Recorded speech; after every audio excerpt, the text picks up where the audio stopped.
প্ৰকৃতি সজিলা মায়া গুণ দ্বাৰাইটো ব্ৰহ্মাণ্ড কৰাইলা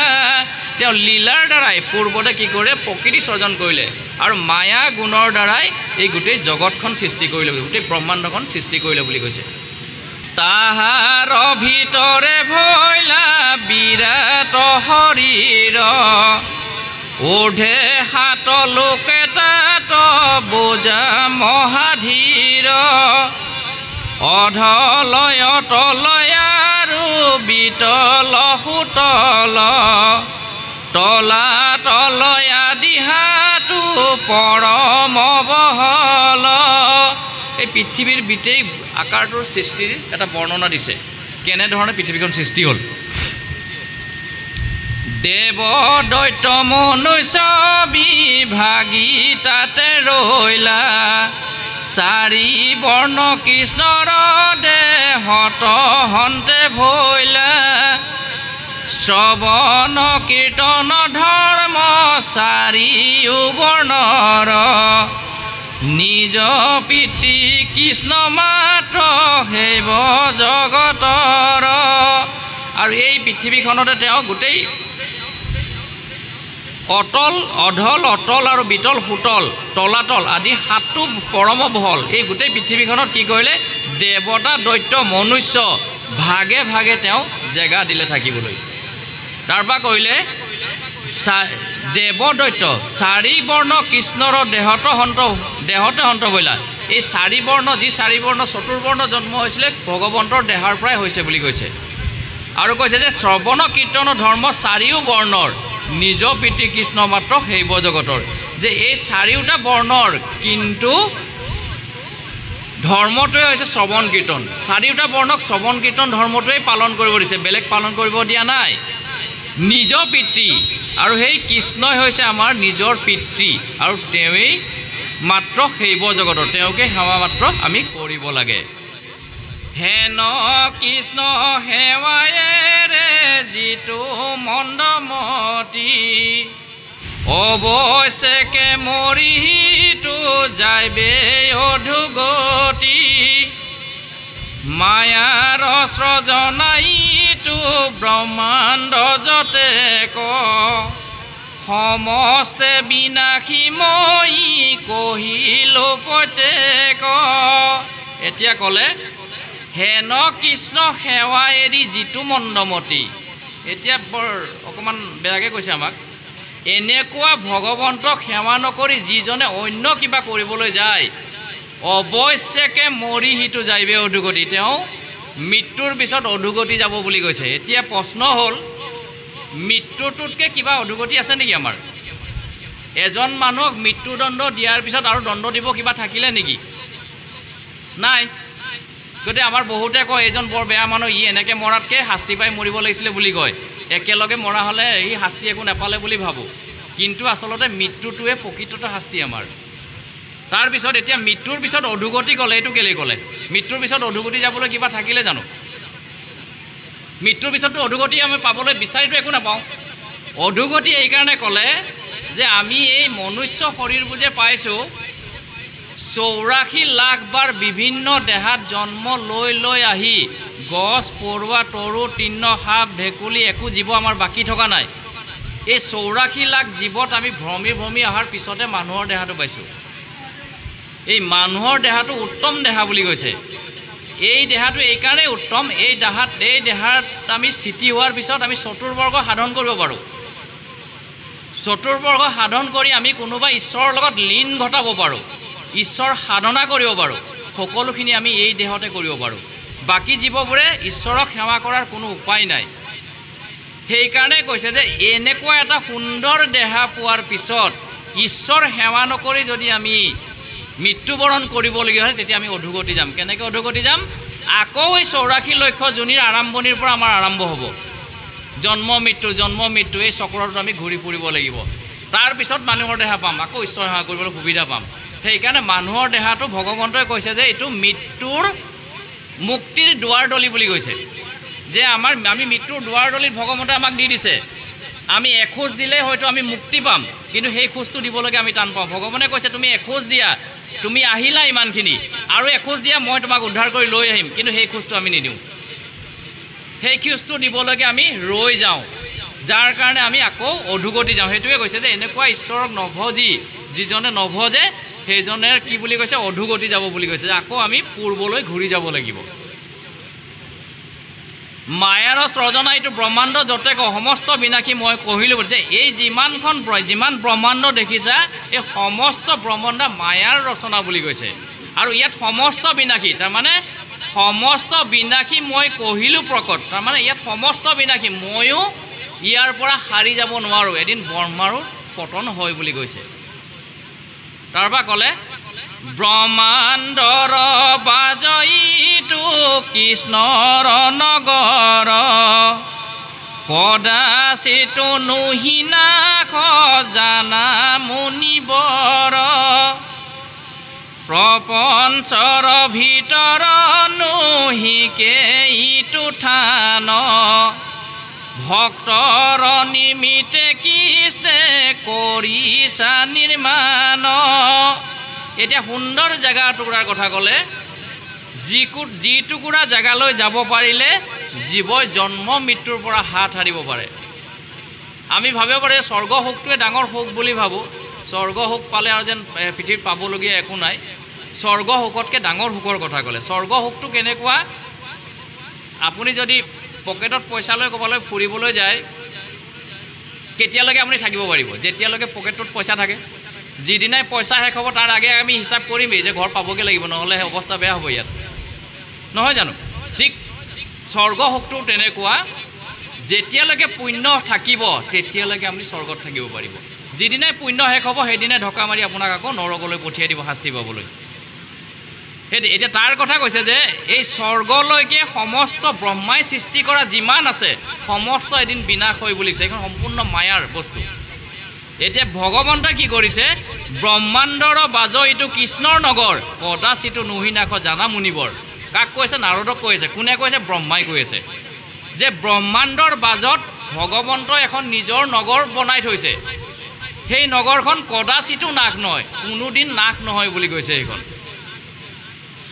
প্ৰপঞ্চৰ ভিতৰত নুহিকে ইটো থান যে এই ব্ৰহ্মাই সৃষ্টি কৰা যিমান প্ৰপঞ্চ দেখিছোঁ এই কোটি কোটি ব্ৰহ্মাণ্ডৰ ভিতৰত এই স্থান টুকুৰা নাই বুলি কৈছে ক'ত আছে বুলি কৈছে ভক্তৰ নিমিত্তে কৃষ্ণে কৰিছা নিৰ্মাণ এই ঠাই টুকুৰা ভগৱন্তই নিজে নিৰ্মাণ কৰিছে কাক ৰাখিবৰ কাৰণে তেওঁ নিজৰ ভকতক ৰাখিবৰ কাৰণে এতিয়া আমি স্বৰ্গলৈ যাবলৈ চেষ্টা কৰিম নে সেইখন জেগালৈ চেষ্টা কৰিম যলৈ ঘূৰি আহিব নালাগে যলৈ গ'লে কৃষ্ণই নিজে সৃষ্টি কৰিছে এইখন নগৰ নিজে বনাই থৈছে আৰু এতিয়া তাত যাবলৈ হ'লে কি কৰিব লাগে আৰু কোনটো প্ৰক্ৰিয়াৰে গ'লে তালৈ নাযায় সেইটো কৈছে এতিয়া জ্ঞান কৰ্ম যোগ জাগত পইচাই আচৰে কদাচিতো বৈকুণ্ঠ নাযায় সিটো নৰে শ্ৰৱণ কীৰ্তনে সুখে বৈষ্ণৱে পাৱয় আৰু কৃষ্ণ কথা কহোঁ শুনা মহাশয় যে এই কৃষ্ণই সাজি থোৱা নগৰখনলৈ যাবলৈ হ'লে শ্ৰৱণ জ্ঞান কৰ্ম যাগ যোগ তপস্যা ধৰ্ম বুলি যিখিনি কাম আমি কৰি থাকোঁ এই সমস্ত কৰ্মৰ দ্বাৰাই সেই নগৰখনলৈ কদাচিতো যাব নোৱাৰে যাবতো নোৱাৰে কদাচিতো নোৱাৰে তাৰমানে ওচৰলৈকে যাব নোৱাৰে বুলি কৈছে কদাচিতো বৈকুণ্ঠক নাযায় সিটো নৰ কেতিয়াও যাব নোৱাৰে এতিয়া কোনে যাব পাৰিব শ্ৰৱণ কীৰ্তনে সুখে বৈকুণ্ঠক বৈষ্ণৱে পায় বৈষ্ণৱে কেনেকৈ পায় বুলি কৈছে শ্ৰৱণ কীৰ্তন এই সুন্দৰ শ্ৰৱণ কীৰ্তন ধৰ্মটো পালন কৰি যিজন বৈষ্ণৱে থাকিব সেইজন বৈষ্ণৱে কিন্তু সেই বৈকুণ্ঠলৈ এদিন যাব পাৰিব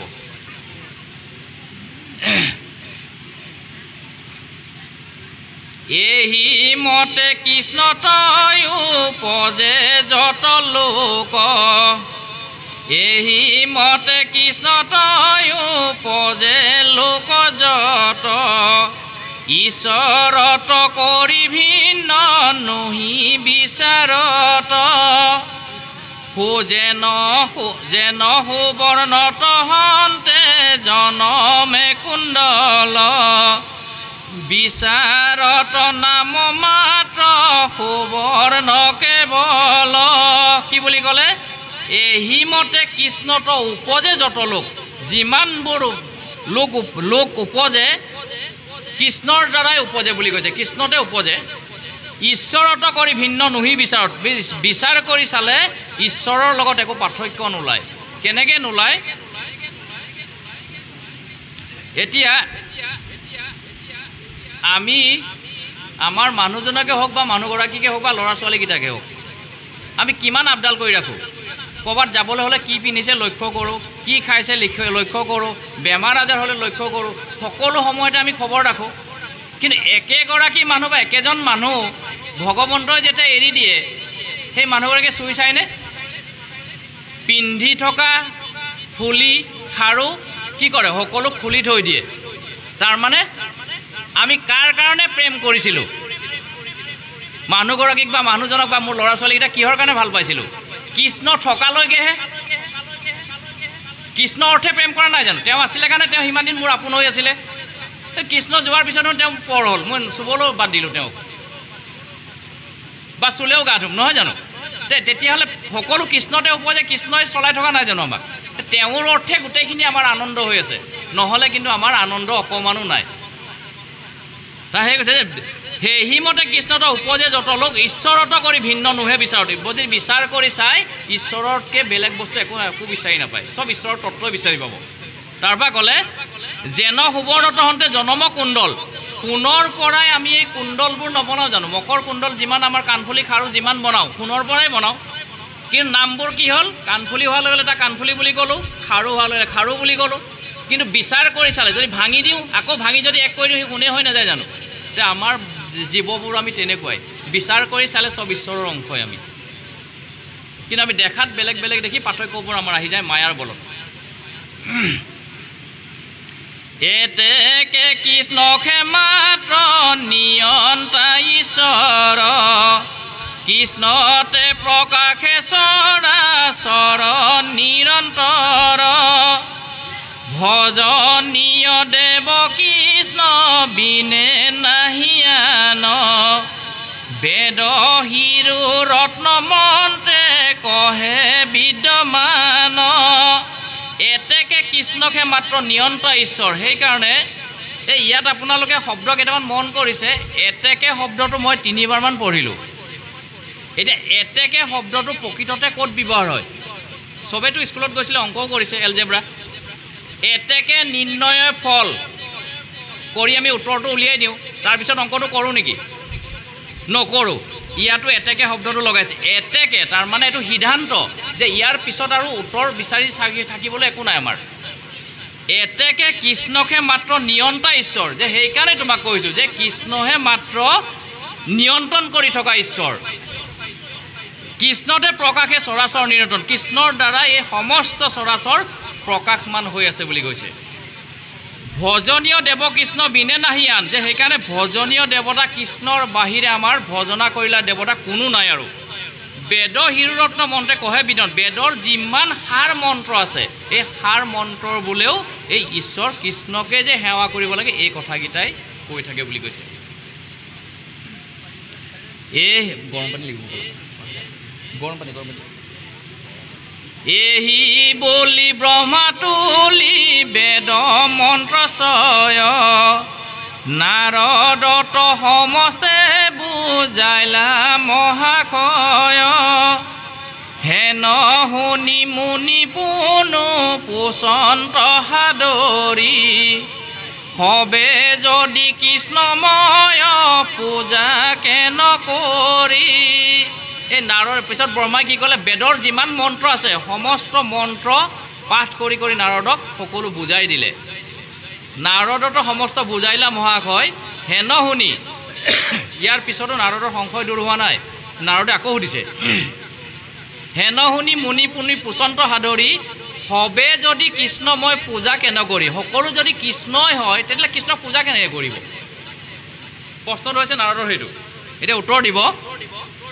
কিবা দৈবে যজ্ঞ কৰা সংশয় মিলিল শুনি ব্ৰহ্মা হৰিষতে কহিবে লাগিল যে যদি সকলো কৃষ্ণময় বস্তুৱে হয় তেনে পূজা কেনেকৈ কৰিম যে কিবা দ্ৰব্য তেতিয়াহ'লে কি দ্ৰব্য দি পূজা কৰিম কৃষ্ণৰ বস্তু কৃষ্ণকে অৰ্পণা কৰিম কেনেকৈ কৰিম তেওঁ যদি কৃষ্ণ হয় তেওঁকনো কেনেকৈ অৰ্পণা কৰিম সেই কথাষাৰ ভাবি মোৰ এতিয়া সংশয় হৈছে ব্ৰহ্মাই কৈছে এতিয়া মোক উত্তৰ দিয়ক শুনি ব্ৰহ্মা যে এই কথাষাৰ শুনি ব্ৰহ্মাই আনন্দ লাগিছে তেওঁৰ মনত আনন্দত এতিয়া ব্ৰহ্মাই উত্তৰ দিব ধন্য মোৰ পুত্ৰ শুনা সিদ্ধান্ত ইহাৰ ময়ো পূৰ্বে এই কথা কৰিছোঁ বিচাৰ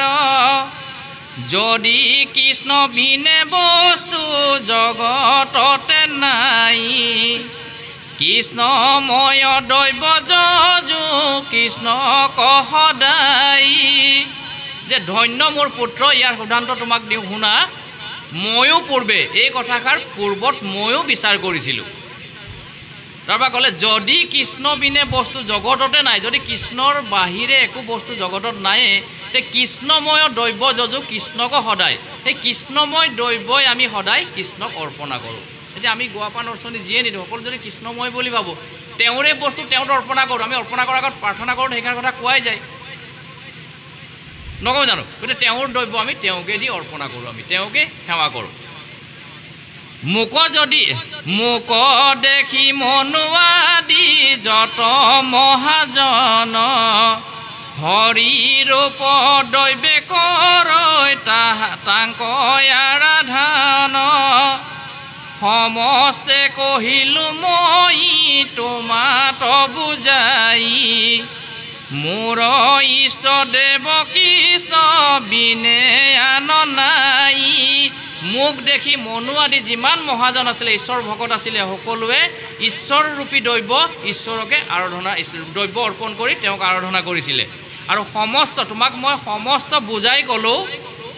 মোৰ ইষ্ট দেৱ কৃষ্ণ বিনে আন নাই যে মোৰ কিন্তু ভজনীয় দেৱতা কৃষ্ণৰ বাহিৰে কোনো নাই এতিয়া ব্ৰহ্মাই যদি হাতাংকে ক'লে যে মোৰ ভজনীয় দেৱতা কৃষ্ণৰ বাহিৰে কোনো নাই আমি বাৰু কেনেকৈ বেলেগক ভজিম এটা সুন্দৰ সিদ্ধান্ত দিছে আমাক কৃষ্ণ ৰেখে আজ্ঞা মই ধৰি আহিৰত নানা মতে সজুইটো সমস্তে জগত হৰিৰ অধীন হোৱা হৰে সংহাৰন্ত জগতকে ভগৱন্তে আপুনি পালন্ত যে কৈছে যে কৃষ্ণ ৰেখে আজ্ঞা মই তেওঁ কৃষ্ণৰ আজ্ঞা মই শিৰত ধাৰণ কৰিয়ে মই নানা মতে সজুইটো সমস্ত জগত যে তেওঁৰ আজ্ঞা পালন কৰিয়ে মই এই নানা মতে বিভিন্ন ধৰণে মই সমস্ত জগতখন সৃজন কৰি আছোঁ হৰিৰ অধীন আৰু সেই একেজন ঈশ্বৰৰ অধীন হৈ হৰেও মানে শিৱও সংহাৰ কৰি আছে এই জগতখন জগতকে আৰু ভগৱন্তই নিজে এই জগতখন পালন কৰি আছে বুলি কৈছে এই তিনিটা ৰূপত আমি পালন কৰি আছোঁ কিন্তু হ'লেও ব্ৰহ্মা আৰু শিৱই কিন্তু ভগৱন্তৰ আজ্ঞাবাহী ভিত্ত হিচাপে গোটেই কাম কৰি আছে তেওঁৰ আজ্ঞাহে পালন কৰি আছে তেওঁৰ আজ্ঞাৰ অবিহনে তেওঁ একো এটা তেওঁলোকে কৰিব নোৱাৰে হেহি কৃষ্ণ দেৱ মাত্ৰ সেৱ জগতৰ কৃষ্ণ বিনে ভজনীয় নাহি কে অপৰ কৃষ্ণ বিনে আননুহি চৰাচৰ যত কৃষ্ণৰ সেৱাৰ কিছু শুনিও মহত কৈছে যে হেহি কৃষ্ণ দেৱ সেইব মাত্ৰ জগতৰ এতিয়া প্ৰথমতে ক'লে যে মই কৃষ্ণৰ আজ্ঞা পালন কৰোঁ আৰু সেইজনকে মই ইষ্ট দেৱতা হিচাপে মই পূজা সেৱা কৰোঁ এতিয়া আকৌ জগতক সিদ্ধান্ত দিলে কি বুলি দিলে হেহি কৃষ্ণ দেৱ মাত্ৰ সেইব জগতৰ গোটেই জগতৰ সেইব হৈছে অকল কৃষ্ণদেৱ তেওঁকে আমি সেৱা কৰিব লাগে কৃষ্ণ বিনে ভজনীয় কৃষ্ণৰ বাহিৰে ভজনী ভজিব লগা কোনো আৰু দেৱতা নাই বুলি কৈছে তেওঁৰ বাহিৰে কৃষ্ণ বিনে আন নাহি চৰাচৰ ইটো কৃষ্ণৰ বাহিৰে যিমান চৰাচৰ দেখিছোঁ তেওঁৰ বাহিৰে একো বস্তু নাই কৃষ্ণ সেৱাৰো কিছু শুনিও মই এতিয়া কৃষ্ণ সেৱাৰ কৰাৰ কিছুমান মহত্ব তোমাক মই কওঁ শুনা মোৰ বাক্য মন ইন্দ্ৰিয়ৰ বিতিশয় কদাচিতো মিছানোহে জানা মহাশয় মোৰ ইটো বলনোহি কহিলো নিশ্চিত প্ৰেম ভাৱে হৰিপদ ধৰিছো হৃদিত যে কৃষ্ণ সেৱাৰ মহত্ব কেইটামান মোৰ বাক্য মন ইন্দ্ৰিয়ৰ বৃত্তিছয় মোৰ কথা মন আৰু মোৰ শৰীৰত থকা যিমান ইন্দ্ৰিয়ৰ যিবোৰ নিয়ম আছে বা বৃত্তি আছে কদাচিতো মিছা নহয় এইবোৰ কিন্তু মিছা কেতিয়াও নহয় তাৰপৰা ক'লে মোৰ ইটো বল নহি কহিলো নিশ্চিত মোৰ এইটো বল নহয় এই যিখিনি শক্তিৰ দ্বাৰা মই এইখিনি কাম কৰি আছোঁ এই বলটো যদি তুমি মোৰ নিজৰ বল বুলি ভাবা তেতিয়া ভুল হ'ব কি হৈছে প্ৰেমভাৱে হৰিপদ ধৰিছোঁ হৃদয়ত কি কৰিছোঁ এই ঈশ্বৰৰ চৰণ যুগল মই হৃদয়ত প্ৰেমভাৱে ধৰি ৰাখিছোঁ তাতে আমাৰ দেখা মহাগুণ গণ কৃষ্ণ সেৱা বল তুমি জানা তপোধন যে তেওঁ তাতেকে সেইকাৰণে তুমি মোৰ মহা গুণ শক্তি সকলোবোৰ দেখিছা কিন্তু এইখিনি কৃষ্ণ সেৱা বল তুমি জানা এইটো কৃষ্ণ সেৱাৰ বলতহে মই এইখিনি কৰিব পাৰিছোঁ নহ'লে মই এইখিনি কৰিব নোৱাৰিলোহেঁতেন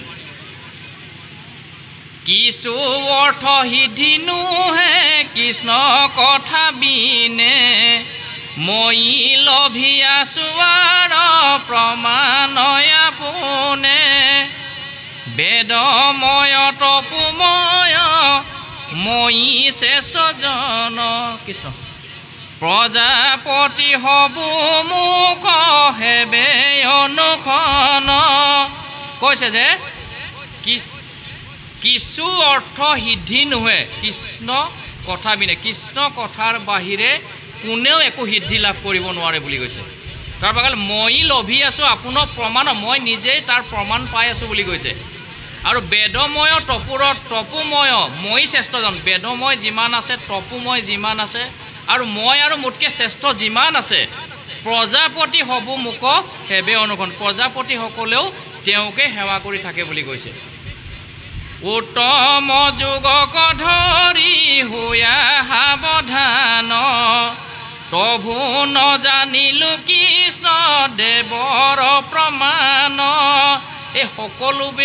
সকলোবোৰে উত্তম যোগ সাধনা কৰিও তেওঁলোকে কিন্তু কৃষ্ণ দেৱতাৰ একো উমান নাপালে বুলি কৈছে যে তেওঁৰ মহিমা আমি একো ধৰিব নোৱাৰিলোঁ বুলি কৈছে হেন গোবিন্দৰ পাৱে পৰি কৰো হেব টান কৃপা বিনে তাংক নজানয় কেৱ আপোনাৰ অন্ত নজানন্ত কৃপাময় আনে নজানিবে তাংক কি কৈবে লাগয় কৈছে যে হেন গোবিন্দৰ পাৱে পৰি কৰো হে তান্ত কৃপা বিনে নজানয়কে যে কৈছে যে হেন সেইজন ভগৱন্তৰ চৰণত সেৱা কৰোঁ যদিও তেওঁৰ যদি কৃপা নহয় তেওঁ কোনেও বুজি নাপায় বুলি কৈছে তেওঁৰ কৃপা লাগিবই ভগৱন্তক পাবলৈ হ'লে তেওঁৰ কৃপা লাগিব আৰু তেওঁক বুজিবলৈ হ'লে তেওঁৰ কৃপা লাগিব তেওঁৰ কৃপাৰ বাহিৰে আমি একো কৰিব নোৱাৰোঁ আপোনাৰ অন্ত যিজনে নিজৰ অন্তই তেওঁ ভগৱন্তই বুজি নাপায় আনে নাজানিবে তাক কি কৰিছে আনেনো কেনেকৈ তেওঁক জানিব বাৰু তুমি আমি সনকাদি আৰু মহেশ্বৰ দেবাহুৰ পিতৃনাগ চাৰণ কীৰ্ণৰ কৃষ্ণৰ মায়ায়ে হবে হোৱা বিমোহিত কৃষ্ণৰ গুণৰ অন্ত নপাৰে কহিত যে তুমি মই সনকাদি আৰু মহেশ্বৰ দেৱাসুৰ যিমান দেৱতা আৰু অসুৰ আছে পিতৃ নাগ চানৰ কিন্নৰ কৃষ্ণৰ সকলো কৃষ্ণৰ মায়াত বিমোহিত হৈ আছে বুলি কৈছে কৃষ্ণৰ গুণৰ অন্ত নপাৰে গতিকে কৃষ্ণৰ গুণৰ কথা কৈ কোনেও শেষ কৰিব নোৱাৰে বুলি কৈছে কিন্তু হবে আপোনাৰ মতি অনুহাৰে অৱতাৰ লীলা গাৱে কৃষ্ণ দেৱতাৰে এতেকে প্ৰণাম মাত্ৰ কি কৃষ্ণ কহদাই কহো কৃষ্ণ অৱতাৰ শুনা মহাৰাই কৈছে যে কৃষ্ণৰ গুণৰ অন্ত কহি নপাৰে কহিতে কিন্তু হবে আপোনাৰ যে সকলোৱে কিন্তু নিজৰ মনেৰে যিমান দুখী পায় সিমানলৈকে অৱতাৰৰ লীলা গায় সেই প্ৰভু ভগৱন্তৰ লীলা অৱতাৰবোৰ সকলোৱে গাই থাকে বুলি কৈছে এতেকে প্ৰণামো মাত্ৰ সেইকাৰণে আমি মাত্ৰ কৃষ্ণ দেৱতাকে সেৱা কৰোঁ কহো কৃষ্ণ অৱতাৰ শুনা মহাৰাই যে কৃষ্ণ অৱতাৰৰ কথাবোৰ তোমাৰ আগত কম তুমি শুনা প্ৰকৃতিক কটাক্ষতে কৰে সচেতন যাৰ লীলা তনু জ্বলা খৈ নাৰায়ণ তাংক বুলি পৰম পুৰুষ মুনিবৰ আদ্যয় অৱতাৰ কৈলো বৈকুণ্ঠ নাটৰ যিজনে প্ৰকৃতিক কটাক্ষী কৰি চালেই য'ত জগত সৃষ্টি হয় যাৰ লীলা তনু যিজনে লীলা কৰি আছে তেওঁ ক'ত থাকে জলাশয়ী নাৰায়ণ বুলি কৈছে যিজন জলত শয়ন কৰি থাকে সেইজন নাৰায়ণৰ কথাই কৈছে আদ্য অৱতাৰ সেইটোৱে হৈছে ভগৱন্তৰ সেই বৈকুণ্ঠনাথৰ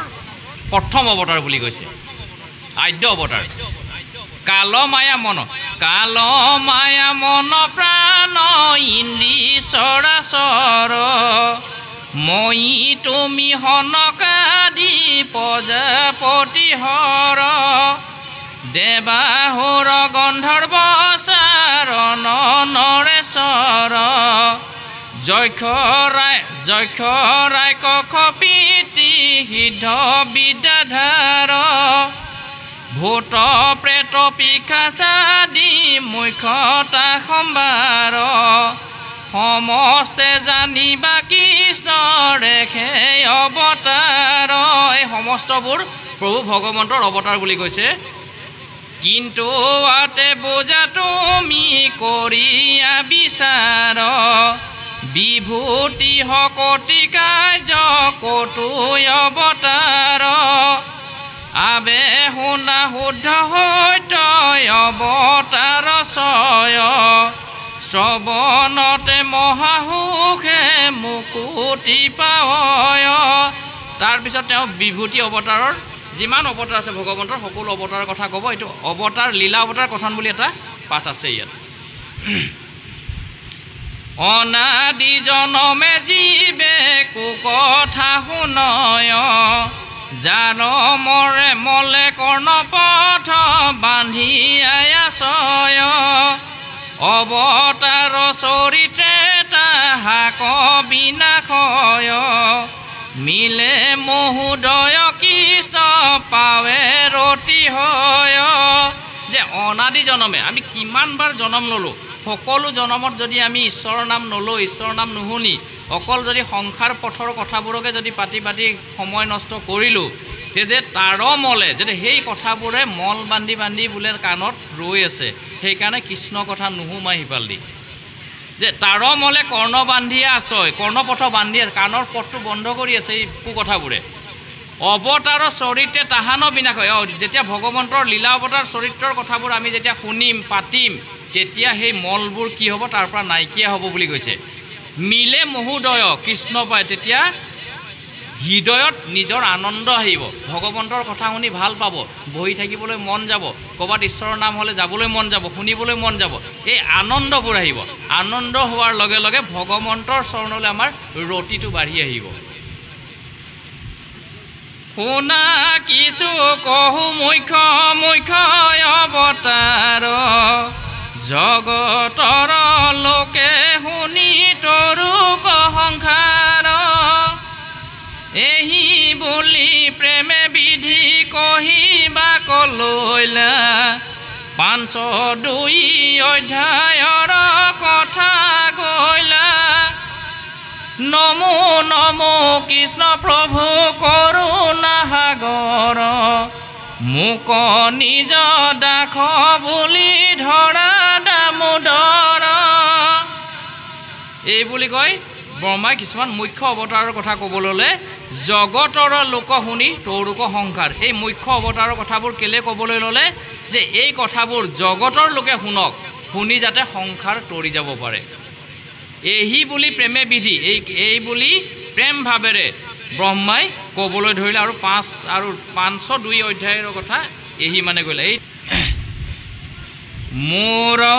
সম মহাপাপী সংসাৰতে নাই, তুমি সম পাপ হৰ কহিতো নাপাই, এতেকে শৰণ লৈলো তজু চৰণত, পতিত পাৱন তুমি শুনো জগতত, যেহি